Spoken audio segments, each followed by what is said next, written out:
స్నేహితులారా, యేసుక్రీస్తు వారి ఘనమైన నామములో మీకు శుభములు కలుగునుగాక. చాలా పర్యాయాలు దేవుని యొక్క కృపను మనము తక్కువగా అంచనా వేస్తూ ఉంటాం. దేవుడు మన ఎడల ఎంత కృపను కలిగిన వాడుగా ఉన్నాడో, ఎంత దయ కలిగిన వాడుగా ఉన్నాడో, తన యొక్క నామం మహిమార్థమై తనను తాను ఎలాగ నిగ్రహించుకుంటాడో దాన్ని మనం చాలా పర్యాయాలు తేలిగ్గా తీసుకుంటున్నటువంటి వారంగా ఉన్నాము. మీరు యెహెజ్కేలు గ్రంథము 20వ అధ్యాయమును గమనించినట్లయితే 13వ వచనము 14వ వచనాన్ని మీరు చూడాలని నేను కోరుతా ఉన్నాను. అయితే అరణ్యమందు ఇశ్రాయేలీలు నా మీద తిరుగుబాటు చేసి నా కట్టడలను అనుసరింపక తాము అనుసరించి బ్రతకవలనని నేను ఇచ్చిన విధులను తృణీకరించి నేను నియమించిన విశ్రాంతి దినములను అపవిత్రపరచగా అరణ్యమందు నా రౌద్రాగ్ని వారి మీద కుమ్మరించి వారిని నిర్మూలము చేయుదును అనుకొంటిని. అయితే నేను వారిని రప్పింపగా ఏ అన్యజనులు చూచిరో, ఏ అన్యజనులలో నుండి నేను వారిని రప్పించుతునో వారి ఎదుట నా నామమునకు దూషణ కలగకుండానట్లు నేను అనుకున్న ప్రకారము చేయక మానితిని.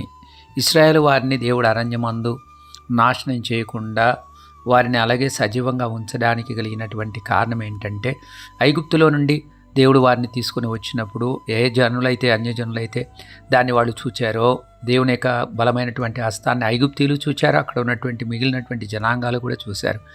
కాబట్టి దేవుడు మరలా వారిని నాశనం చేసిన పక్షంలో దేవుడు వారిని కనాను దేశానికి నడిపింపలేని వాడుగా ఉన్నాడు.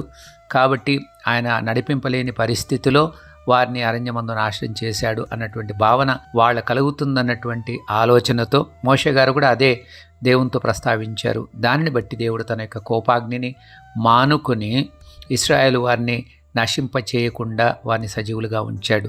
వారు తన యొక్క ఆజ్ఞలను అనుసరించకపోయినప్పటికీ, దేవుని మీద తిరుగుబాటు చేసినప్పటికీ, బ్రతకవలనని దేవుడు వాళ్ళకి ఇచ్చిన విధులను వాళ్ళు తృణీకరించినప్పటికీ, ఆయన నియమించిన విశ్రాంతి దినాలను వారు అపవిత్రం చేసినప్పటికీ కూడా దేవుడు తన యొక్క రౌద్రాగ్నిని వారి మీద కుమ్మరించకుండా మానినటువంటి పరిస్థితిని మనం గమనిస్తాం. ఇది వింటున్నటువంటి మనమందరం కూడా గుర్తించాలి. చాలా పర్యాలు దేవుడు మన ఎట్లా కృప చూపించడానికి కలిగిన కారణం ఏంటంటే, తన నామమునకు దూషణ కలగకుండానట్లుగా, తన నామము అభద్రపరచబడకుండానట్లుగా, అన్యజనుల మధ్యలో ఎవరి మధ్యలో మనం నివసిస్తున్నామో ఆయన నామానికి అక్కడ అవమానం కలగకుండానట్లుగా తన యొక్క క్రోధమును, తన యొక్క కోపాగ్నిని దేవుడు చాలా మట్టుకు నిగ్రహించుకొని దేవుడు మనల్ని సజీవులుగా ఉంచుతున్నాడు అన్నటువంటి వాస్తవాన్ని మనం గుర్తుపెట్టుకుందాం. మన నీతిని బట్టి, మన భక్తిని బట్టి కాదు, కానీ దేవుని ఉచితమైన కృపను బట్టి తన నామానికి అవమానం కలగకుండానట్లుగా తన యొక్క కోపాగ్నిని ఆయన చాలా పర్యాలు మానుకుంటున్నాడు. కాబట్టి దేవుని మనం స్తుతించాలి, దేవుని మనం మహింపరచాలి. మన జీవితాలు మనకు తెలుసు. వాస్తవానికి మనం ఎలాంటి జీవితం జీవిస్తున్నామో, ఎంత లోపభూయిష్టమైన జీవితాన్ని మనం జీవిస్తున్నామో మన యొక్క హృదయంలోకి తొంగి చూసుకుంటే మనకు అర్థమవుతుంది. అయినప్పటికీ ఇంకా మనం సజీవులుగా ఉన్నామంటే, ఇంకా దేవుడు మన ఇళ్ళ మేలు చేస్తున్నాడంటే, ఉపకారాలు చేస్తున్నాడంటే, మన ఆయుష్ను పొడిగిస్తున్నాడంటే, మన మిత్రుల కంటే మంచివారమని కాదు, కానీ తన యొక్క ఉచితమైన కృపను బట్టి తన నామానికి దూషణ కలగకుండానట్లుగా దేవుడు మనల్ని ఇంకా సజీవులుగా ఉంచుతున్నాడన్న విషయాన్ని మనం ఎప్పుడు గుర్తుపెట్టుకుందాం. దాన్ని బట్టి ప్రభువును మనం స్తుతిద్దాం. ఈ దినమంతా కూడా దేవుడు మనల్ని సజీవులుగా ఉంచినందును బట్టి, తన కృపను మన ఎడల విస్తరింపచేసినందును బట్టి హృదయపూర్వకంగా దేవునికి వందనాలు చెల్లిద్దాం.